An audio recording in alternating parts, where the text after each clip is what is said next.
Good morning. Welcome to the California edition of our webinar series exploring state findings from American Farmland Trust's recently released Farms Under Threat 2040, Choosing an Abundant Future. Before we get started, let me run through some quick logistics, and here is the agenda that we will be following for the hour. Everyone has been muted, so don't worry about any background noise on your end.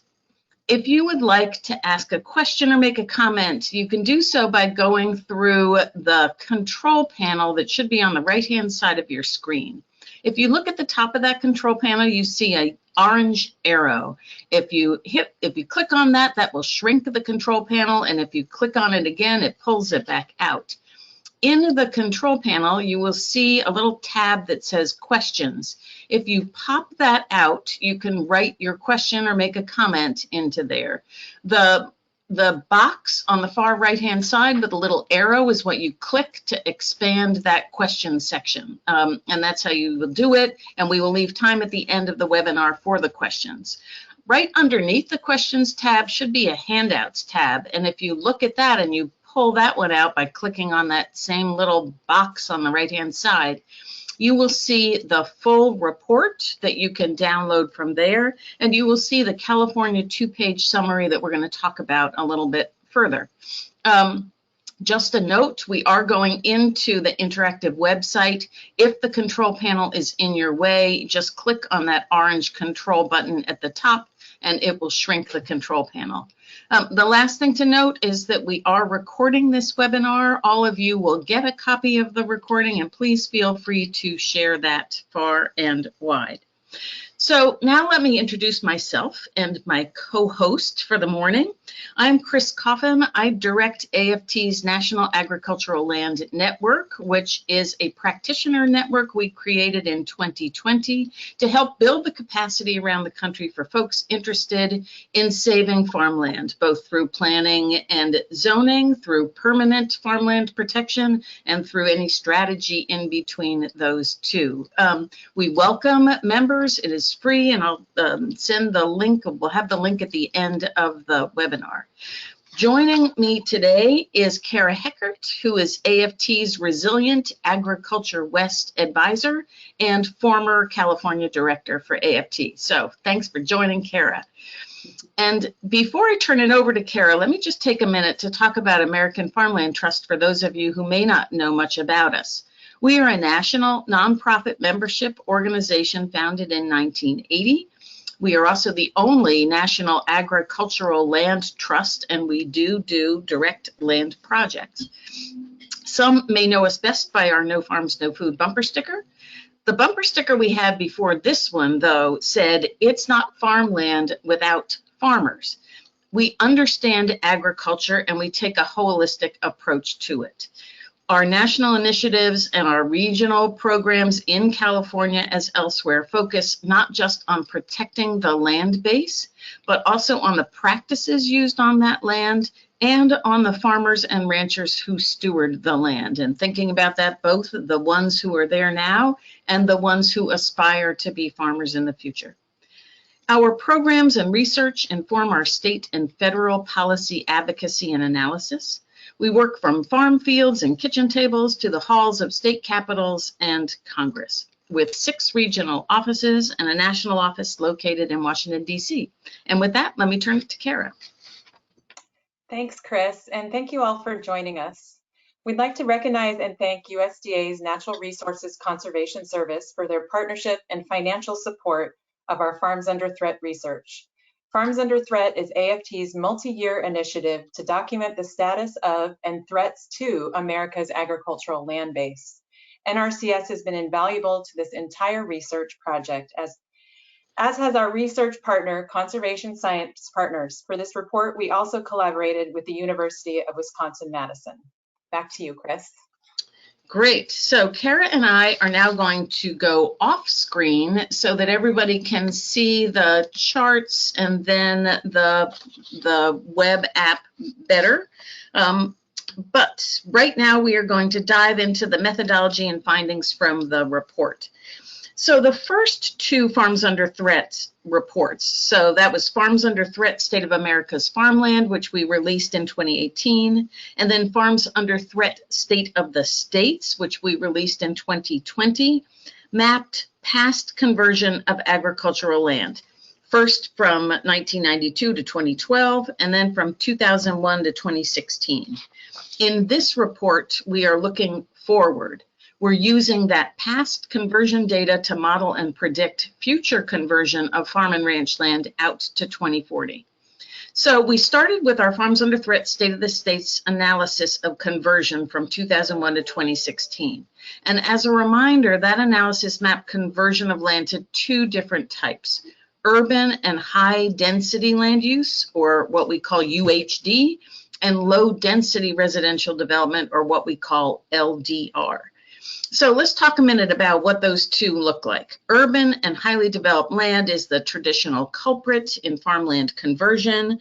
It's been mapped for many years. It includes residential, industrial, and commercial areas typically found around cities and towns.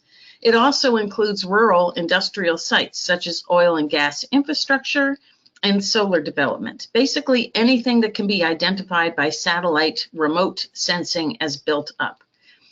Low density residential land use has become a more pervasive culprit of conversion, and AFT worked with conservation science partners to pioneer an approach to map and quantify the impacts of this type of development on the agricultural land base.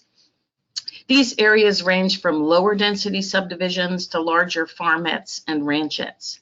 Typically, this kind of scattered large lot housing fragments the agricultural land base and makes production harder for the commercial farms and ranches that remain.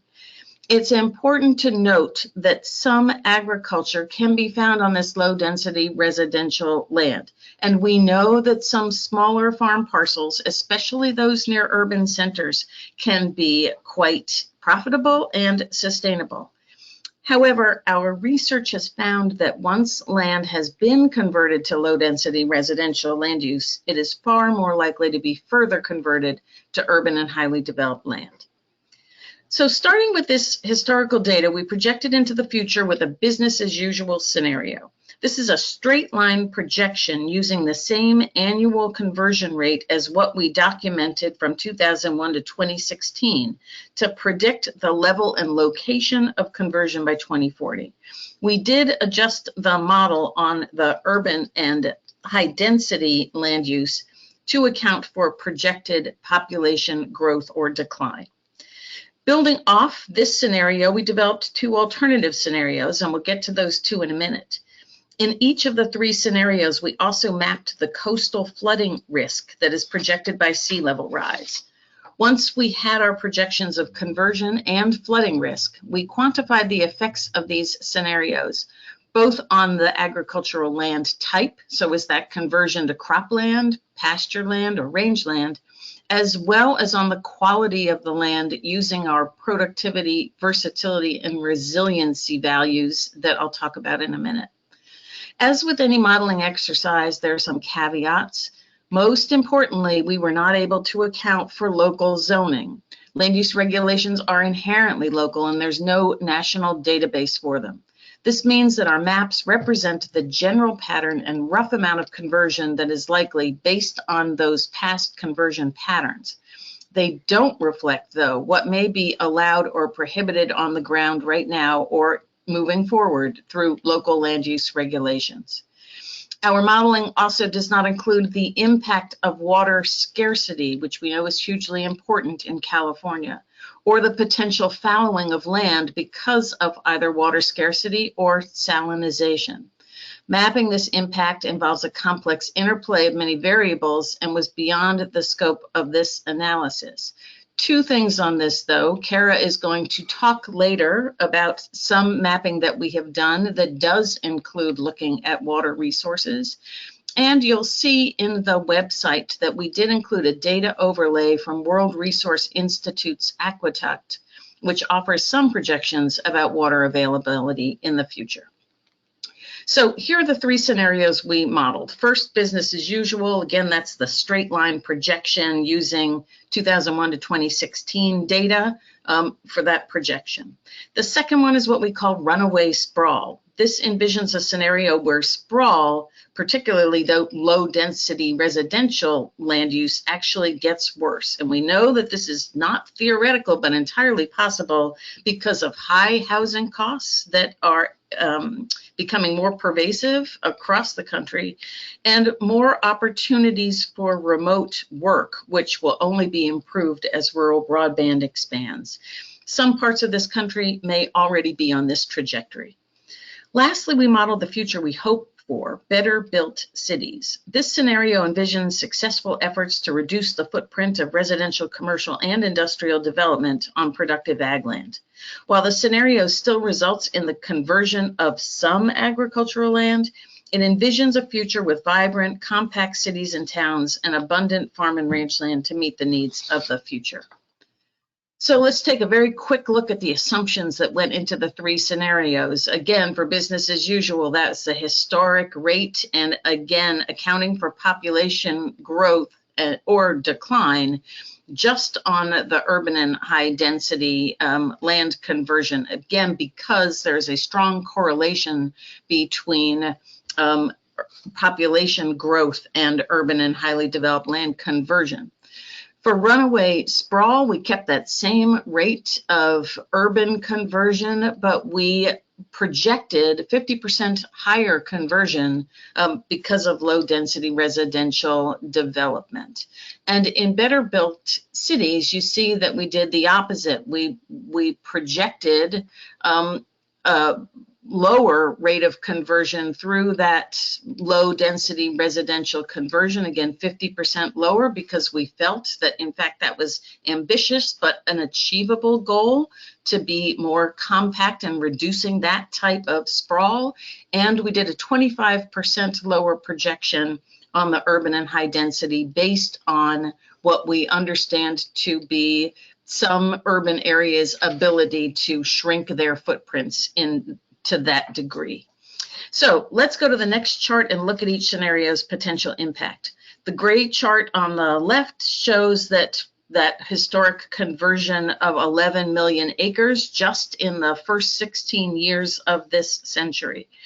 Under business as usual, or worse, runaway sprawl, we may see another 18.4 to even 24.4 million acres of farm and ranch land converted or threatened. Conversely, if we make smart choices about where and how we site future development, we can reduce that conversion to 11 million acres. You might be thinking 11 million acres still seems like a lot. Is that really the best case scenario? AFT appreciates that development, especially renewable energy development, is necessary, and that the need for affordable housing options is acute. While it may be possible for cities and towns to be even more compact in their growth, and we certainly hope so, we chose what we believed was a realistic scenario. These next two slides we hope are helpful in showing how California compares to other states. This first slide shows projected total acres converted by county. The darker the red or rust, the more acres converted. And obviously looking at this, you see very dark red through much of California. The next slide compares the percent of agricultural land in each county that is projected to be developed. Obviously, given the scale of agriculture and the amount of agricultural land in California, it does not show as dark as most of the eastern half of the country, where indeed the land base is just that much smaller. So this next slide shows a different way of looking at it, and here, this is a chart of the top 12 most impacted states in the country. California, according to our projections, is 5th among states in projected agricultural land conversion, with a potential total conversion of nearly 800,000 acres converted under the business as usual scenario. Another key finding relates to impacts on our very best agricultural land. For previous reports, AFT created the first ever index of agricultural land quality that looked at the productivity, versatility, and resiliency of land, or what we dubbed PVR values. Land over a certain PVR threshold we consider to be nationally significant land, land which is best suited for long-term cultivation and food production. While this land is concentrated in certain parts of the country, particularly you can see that in California, every state has some nationally significant land. What we find in our future projections is that conversion of this land is likely to be higher than conversion of all ag land, likely for the same reason that it makes it so productive. It's flat, it's relatively well drained, it's relatively free of rocks. The loss of this land is especially concerning. This is land that can produce the highest yields of crops and livestock with the least environmental impacts. Our modeling shows that nearly half of the projected conversion from 2016 to 2040 will occur on this highest quality land, even though it represents less than 40% of the country's total land base. The more nationally significant land converted, the more resilient we become the more reliant we become on marginal land for food production. And to put this potential loss of 9 million acres of nationally significant land in perspective, the total acreage of land in the U.S. devoted to all fruit and nuts and vegetable production is just 10.4 million acres. And now I'm going to turn it over to Kara to talk through these next few slides. Thank you so much, Chris. The next finding we wanted to highlight relates to coastal flooding as a result of projected sea level rise. We mapped what this might look like in 2040 based on 7.5 inches of additional sea level rise. We found that 450,000 acres of farmland and ranchland could be flooded by 2040, including 298,500 acres in California, the highest in the country, which is probably no surprise to many of you. This number does not include salinization of soils and groundwater, which will jeopardize many more acres, even before land is inundated.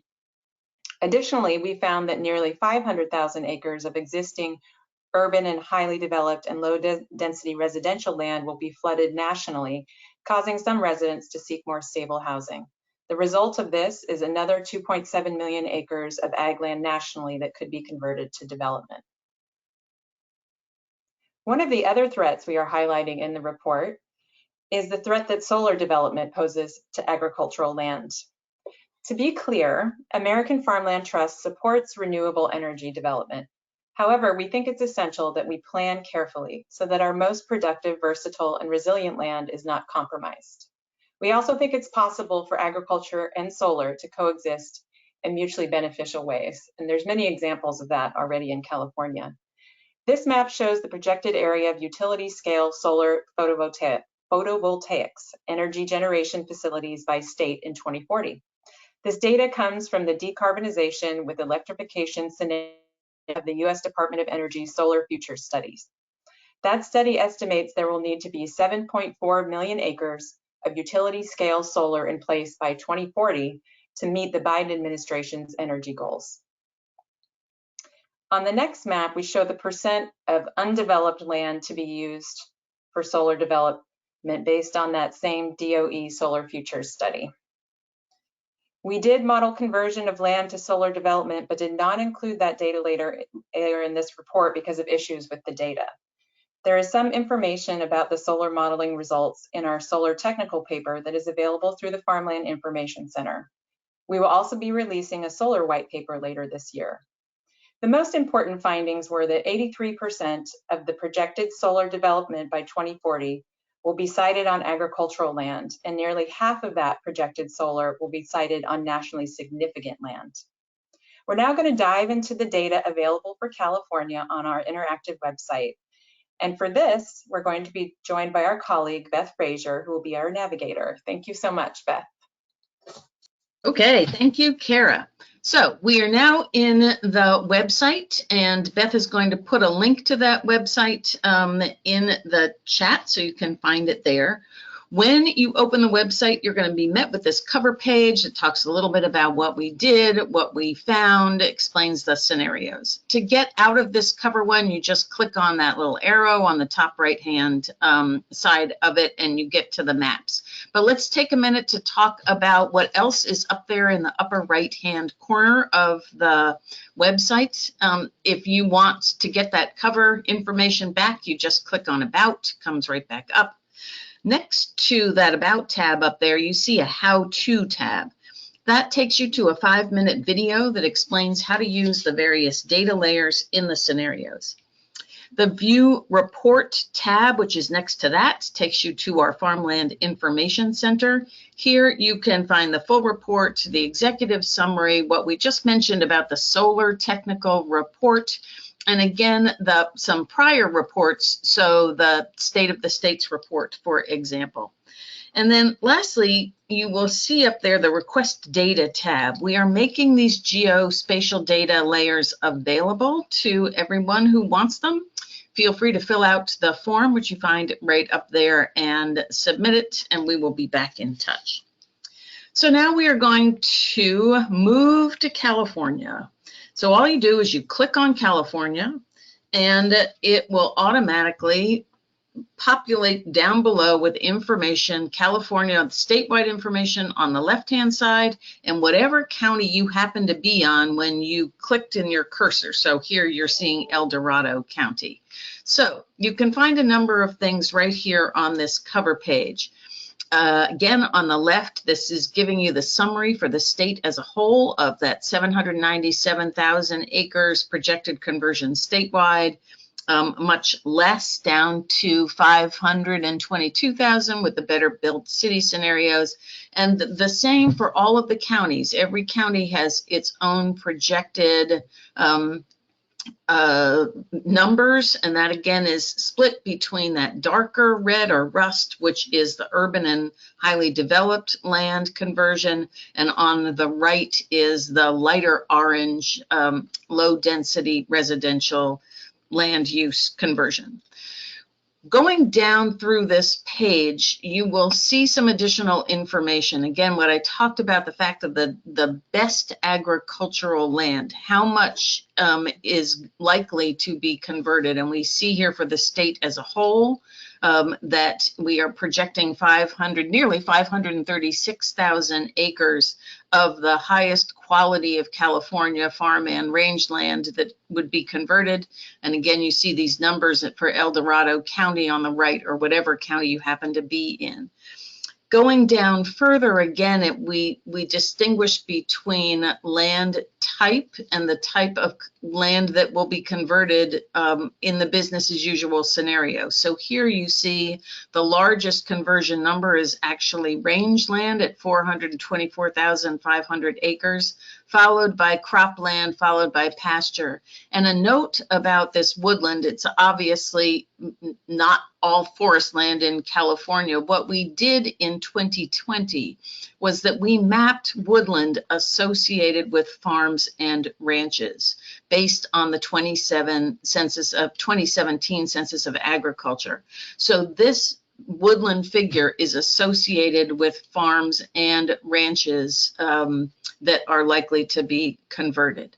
And when you go down further, the last thing to point out is that what we talked about, that low density residential land use paves the way for further development. And here you see in California, we find that our projections show that land in low density residential land use in 2016 is 20 times more likely to be converted to urban and highly developed land by 2040 compared to other types of agricultural land.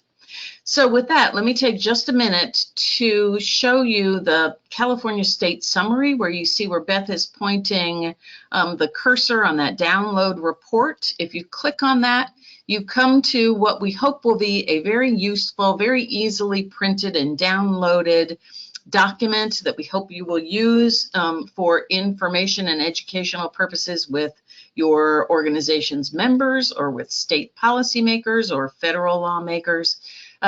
Again, it shows the trends, the 797,000 acres. But what we did here was to translate that into what would be the projected impact both on the farm sector and farm output. And so you see this translates based on 2017 Census of Agriculture numbers that it is the equivalent to losing 6,000 farms, $1 billion in farm output, and 13,000 jobs in the agricultural sector in California. Looking down a little bit further, you see here that we list the 3 hardest hit counties. Riverside, San Bernardino, Fresno. I think that Kara might be looking at those when we get to the maps, but again, those are amongst the hardest, the ones that will be most impacted by conversion. If you look down, there is some additional information down below. Again, we hope that you all will find these, you will find this 2-pager handy. And so with that, I'm going to turn it back to Kara. With Beth's help, they are going to do a cruise through a few counties of California. Yes, we are going to cruise to the top 3 counties, which I don't think for many of us that have worked in farmland protection will be surprised by what these counties are. So first, we're going to go to San Bernardino County, and we're going to look at, if you walk through the drop-down menu on the left to pick Runaway Sprawl, and walk through the drop-down menu on the right to choose Better Built Cities. Thank you, Beth. So one challenge in California with the mapping tool, I think here, is that our counties are so large, especially a county like San Bernardino, that is a little bit challenging to see the difference between Runaway Sprawl and Better Built Cities. But you can definitely see a difference around the cities, San Bernardino, Redlands, and the suburbs there, Fontana above there. So you can see there's quite a bit of difference in the red between Runaway Sprawl and Better Built Cities. Quite an expansion. I think we can go over to Riverside County, our other neighboring county.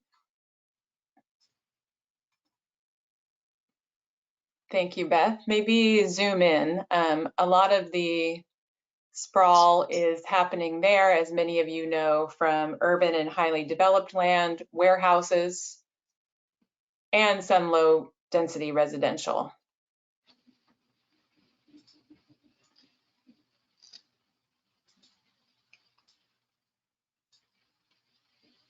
All along the corridor. So I think now we're going to go up to the famous San Joaquin Valley, a big area of focus for AFTs, and go to Fresno County, one of the top agricultural producing counties in the country.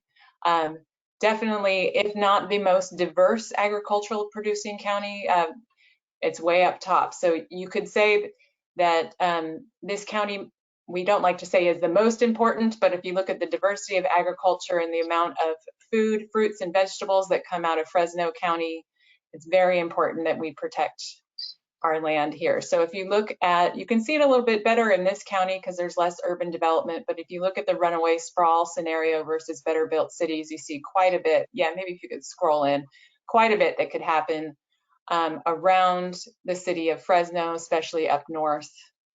Pretty big chunks of red up there. Yeah, that's good. So that's just some examples of how to use this tool in your county and see our projections out to 2040. And with that, I'm going to turn it back to Chris. Okay, thank you so much, Kara. Now we're going to go back out to the slide deck for a minute. And now that we've talked about the findings, we want to take a few minutes to talk about action. What can each of us do to help choose an abundant future? And then we are going to introduce a special guest we have with us. So our report has policy recommendations in each of these 4 categories and at every level of government. So if you are a county or a municipal official, a state legislator, a state or county agency employee, or a congressional staffer, or a member of Congress, we hope that you'll find a recommendation in here that you might like to champion. Please let us know if we can provide you with any additional information about any of the policy ideas in the report.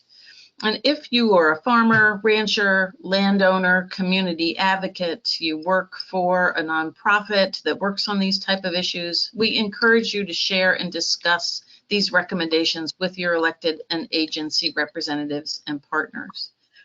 So let me highlight just a few of the things we discuss in the recommendations.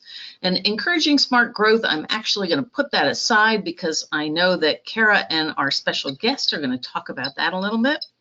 So let's go to protecting agricultural land.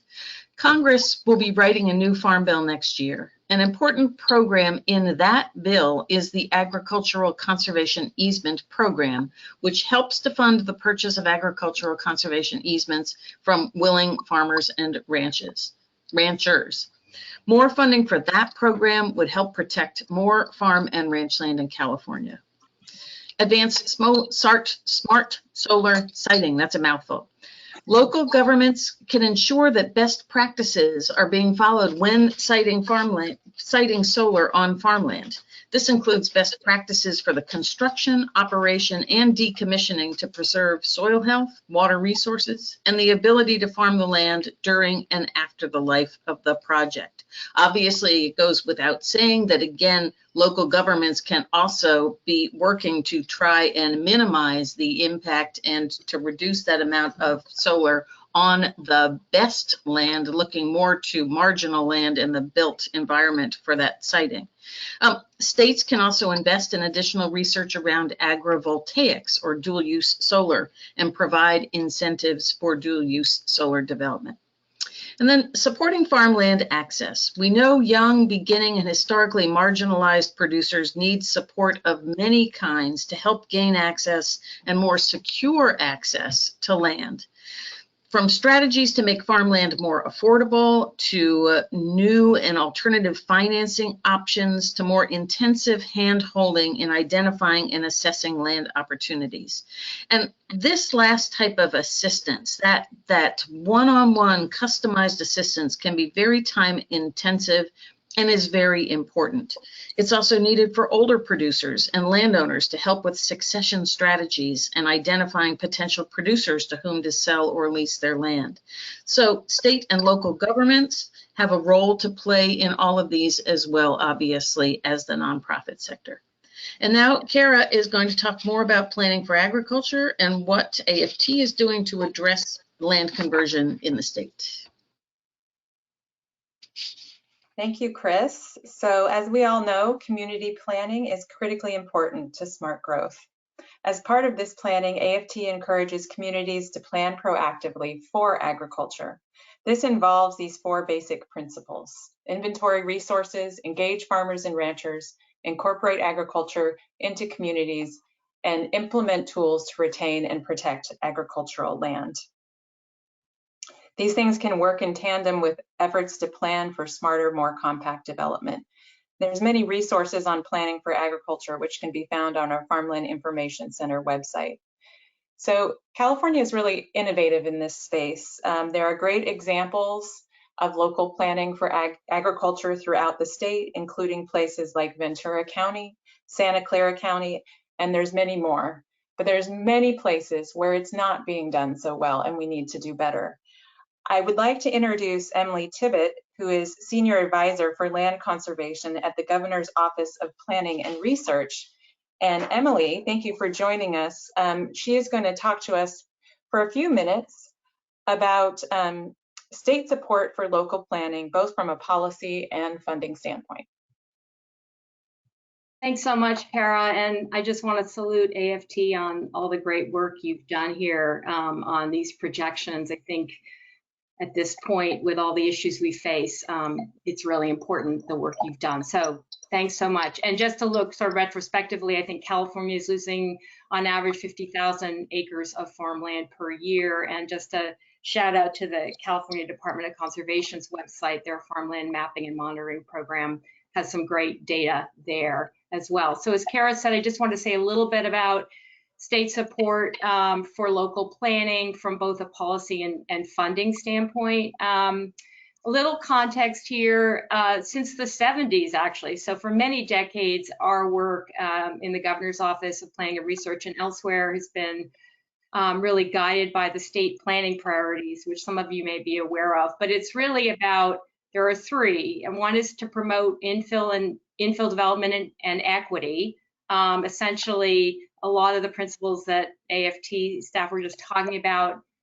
Second is to protect environmental and agricultural resources by protecting the most important ag land, natural resource land, and the like.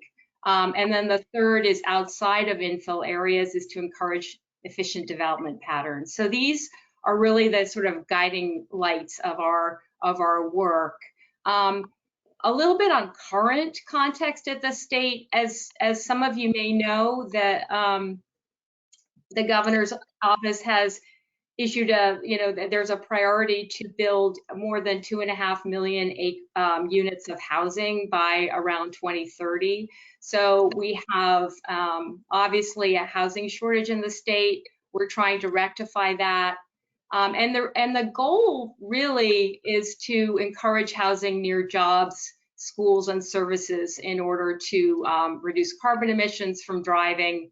So there's a climate lens there, but it is really about building housing in the places that AFT is suggesting and not in agricultural and natural areas. And of course, we also have conservation policy. We've got a recent 30 by 30 report to conserve 30% of natural lands and nearshore waters by 2030, and then a climate smart land strategy. So there's a lot of policy at the state level that supports some of the stuff that you're trying to do. I think the big message that I have for you all today is that, and you're getting at this a little bit in your last slide, is that we really need to reach across sectors. Agricultural and conservation interests need to become more savvy on planning and housing policy locally, and vice versa. And these are, historically non-traditional partners, but I think it's incumbent upon us at this point to get to know each other better and to work together more effectively. And I'll say a little bit about some local planning opportunities.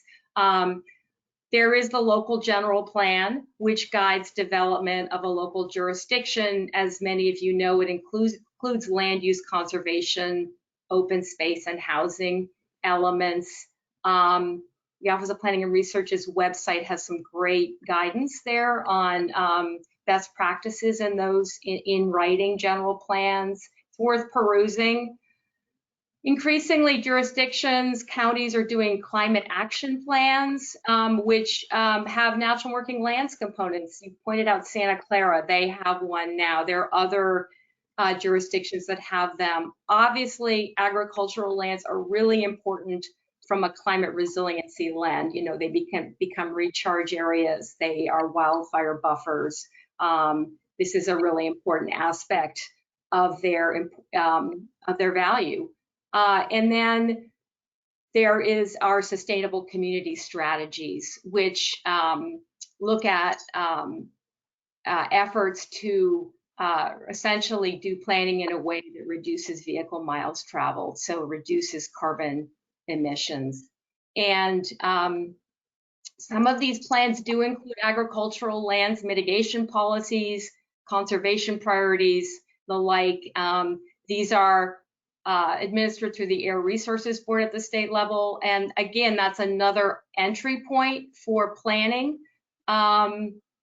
And I'll say one other thing that's really important locally is the regional housing needs allocation, which each county, each metropolitan planning organization needs to wrestle with, at this point, a significantly increased housing allocation. And historically, conservation and agricultural conservation interests have not been at the table in these conversations locally. I was speaking to colleagues in Santa Clara County recently about this, and as an example, the Metropolitan Transportation Commission in the Bay Area, San Francisco Bay Area, which oversees that allocation, had created a design that in some cases placed housing smack dab in the middle of state-funded agricultural conservation priority areas. So this level of involvement, because the housing element is required, and it is required that jurisdictions think carefully and comprehensively on this. And I think conservation interests need to be involved locally. So I just a shout out to look to become more friendly with your local county planning staff. And then couple more things, and I know I'm probably running out of time, but you're good. One, yeah, just make a face at me if I start to. Yeah. We have a program in California, which many of you know about, the Sustainable Agricultural Land Conservation Program, and I think it's unique in the country in that it focuses on the protection of development vulnerable farmland. And yes, while I very much agree with AFT's priority to focus on the most important farmland, we also are looking at farmland that is adjacent to urban areas to help curb sprawl. One thing that it does is, and I want to pound it, you can get up to $500,000 for planning through this program, and it is very flexible in its approach. And there is a focus on integrated planning where you're looking at housing and agricultural land together in terms of how the landscape is planned, basically. That focus is new as of a couple years ago. So it is a source of funds to begin to wrestle locally with this relationship of the built and natural environment, and how jurisdictions really think more comprehensively about allocations on the landscape. I will say that Madera County, which you highlighted, did get a planning grant to look at agricultural planning in light of groundwater issues in the state. So again, it's a flexible program. There's a ability to be pretty creative with it. And then just following on that, lastly, speaking of groundwater, we passed in 2014 the Sustainable Groundwater Management Act, or SGMA, to address groundwater overdraft, which is particularly severe in the San Joaquin Valley. That is another way that we are looking at regional land use planning and how we look at agricultural, housing, groundwater, other issues side by side. The Department of Conservation manages that program. They just awarded $40 million in May, and 3 of the 4 regional projects are in the San Joaquin Valley. So if you take a look at their website, begin to see some of the ideas that are percolating locally.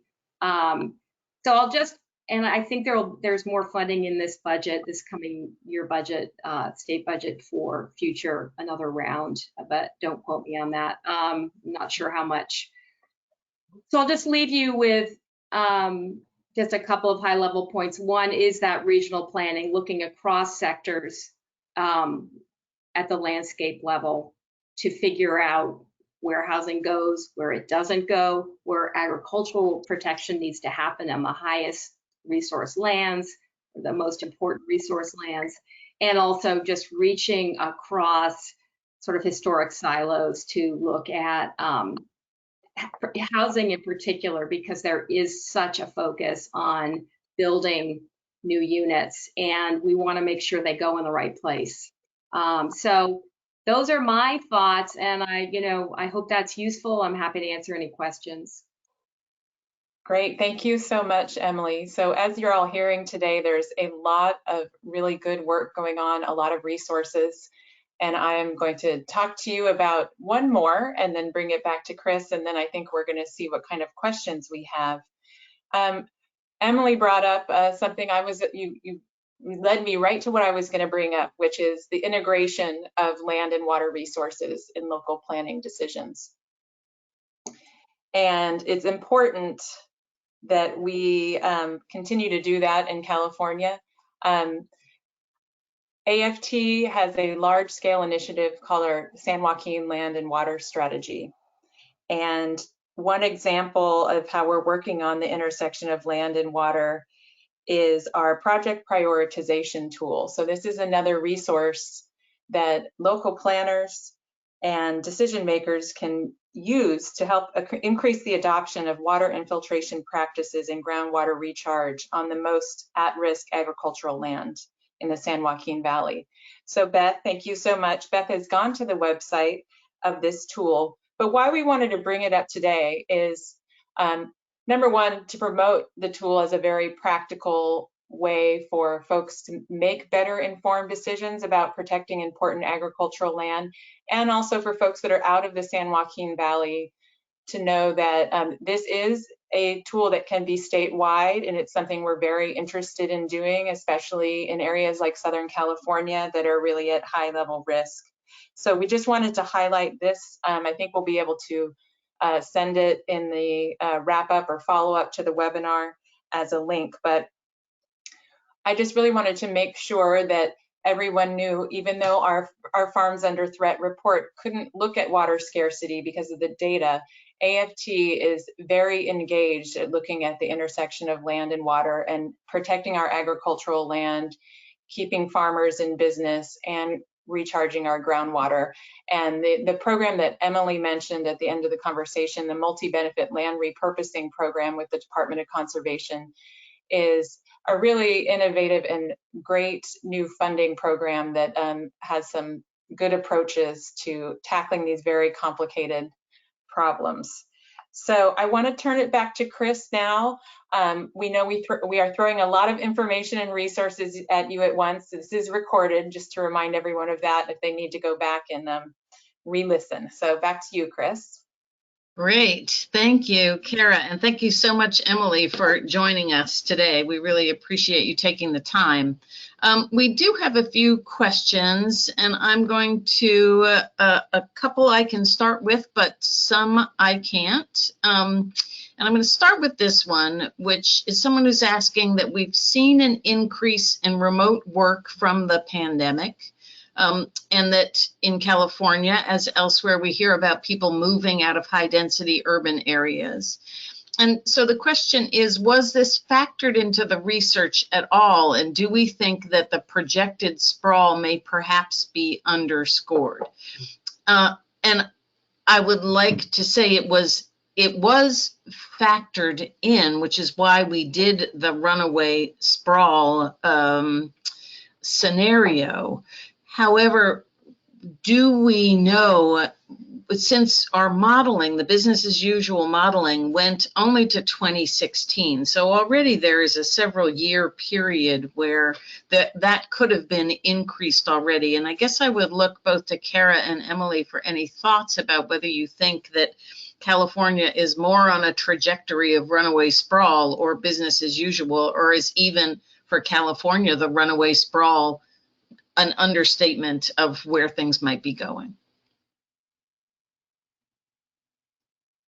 Well, I think that's pretty difficult to answer. I really think it depends on where you are in the state, right, what kind of local political will there is for these, for protecting farmland. The local economic perspective is really important. Some places it's just easier to turn the land over to development. We certainly know that there is a huge migration out of like San Francisco over into places like Merced. So I couldn't really answer you for sure. I just don't want to overstate anything about whether I think it's off of our projections. I think we're pretty close to what's happening.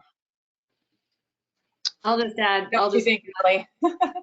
I just had one thing from the state perspective, not a direct answer to that question, but something I've also been thinking about. I think we need to do some data gathering on movement patterns, basically where people are going, and that's something I'm actually sort of on my list of things that I think would like to make happen. And I will also say that the Sustainable Ag Land Conservation Program, as I said, it focuses on development vulnerable farmland, and it has a bunch of what we call risk factors for development. And we have are reevaluating those risk factors based on these, sort of pandemic induced moves where like, is it access to broadband? Is that now a risk factor, for example, as opposed to sort of the traditional risk factors around general plans and spheres of influence and those kinds of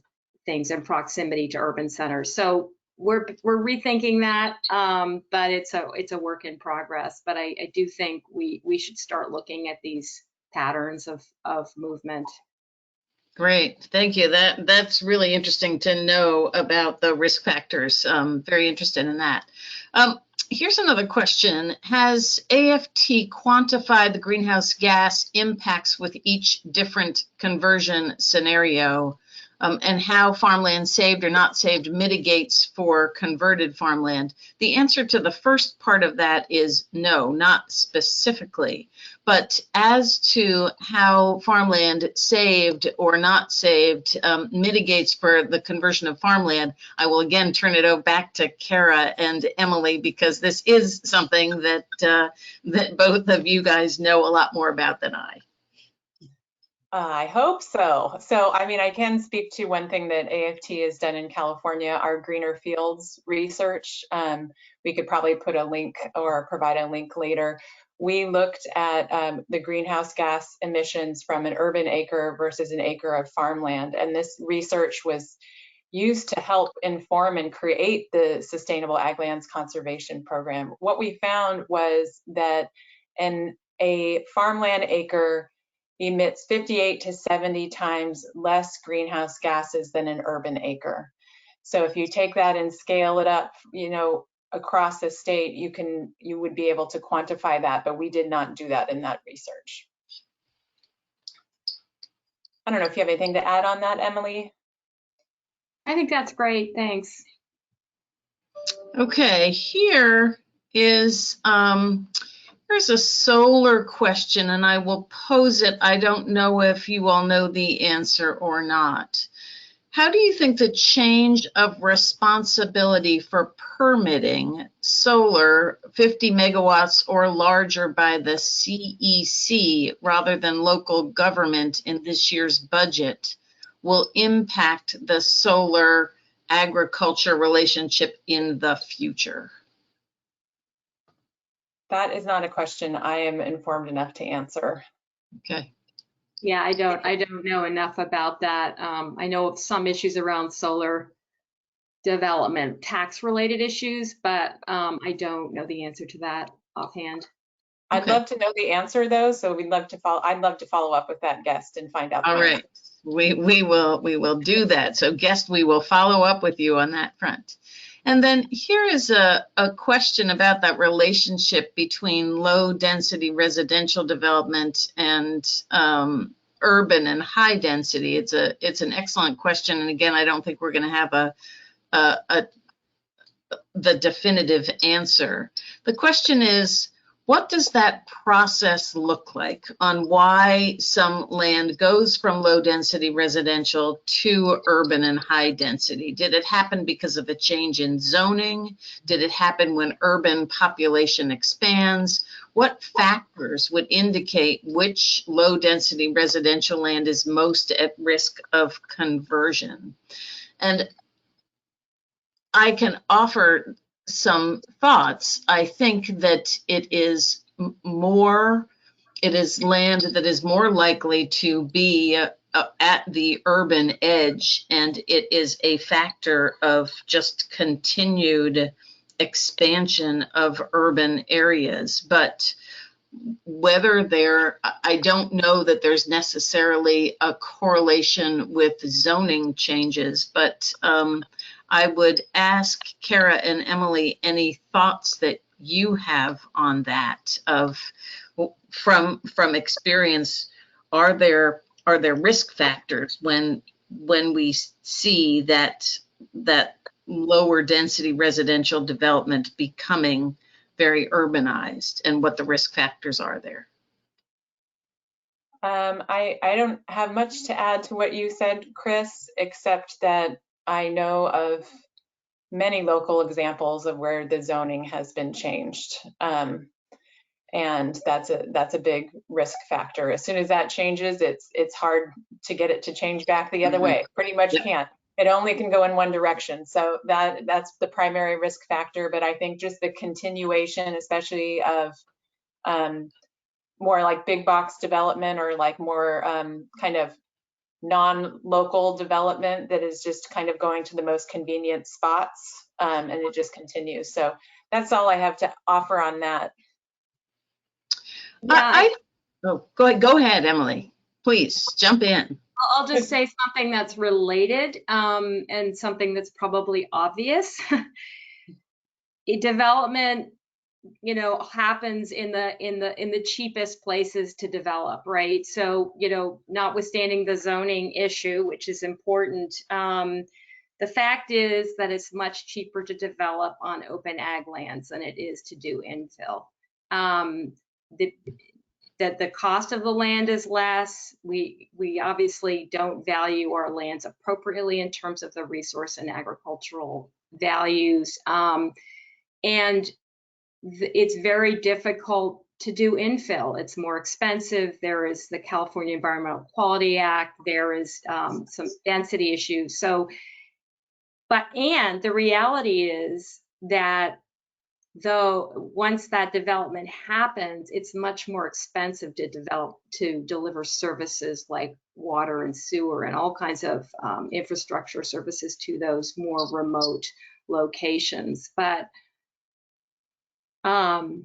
because of our political system, and because people are in office for short periods of time, relatively speaking, those sort of fiscal incentives to develop more compactly don't necessarily figure in as directly. But these are, more generally, we need to change the incentive system of how development happens. Yeah, absolutely. I would just offer one other thing now that I've thought about it for a minute, is also, I think another risk factor is the viability of the remaining agriculture, right? And that it has been one of the reasons why you see that additional conversion, because if you are a commercial operation and now are flanked on multiple sides by farmettes or ranchettes, even though they might be fairly big and not, not the density is not much, it makes it a little harder to, right? You can't be farming the next parcel over. You have now non-farming neighbors who might not be keen about some of the practices that you're needing to use on production.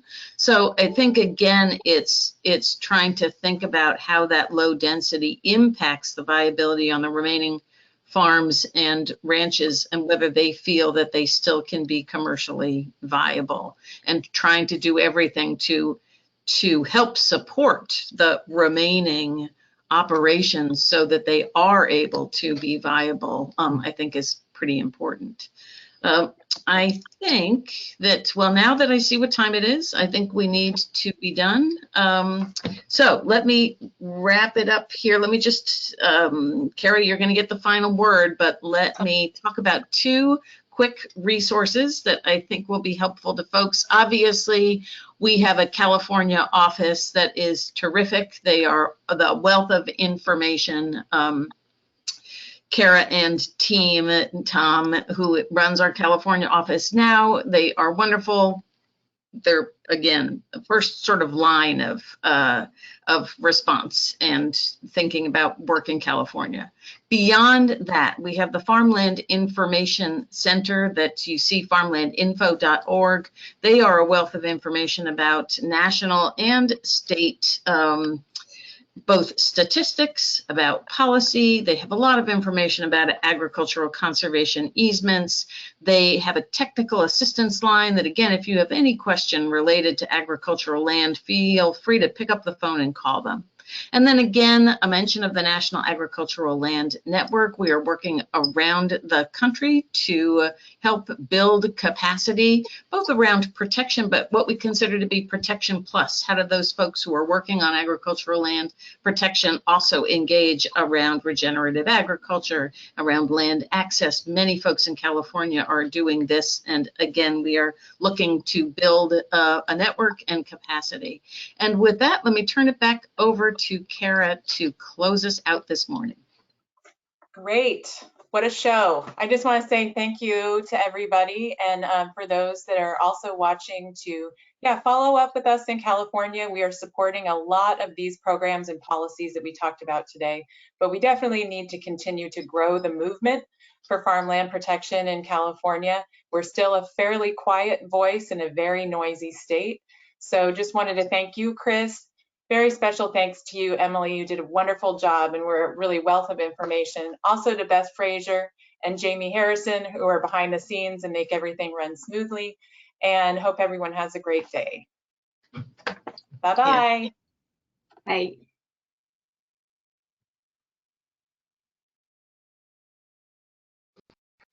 Okay, how do I get in there? Why is it Skin not? of her teeth. Why am I still on screen?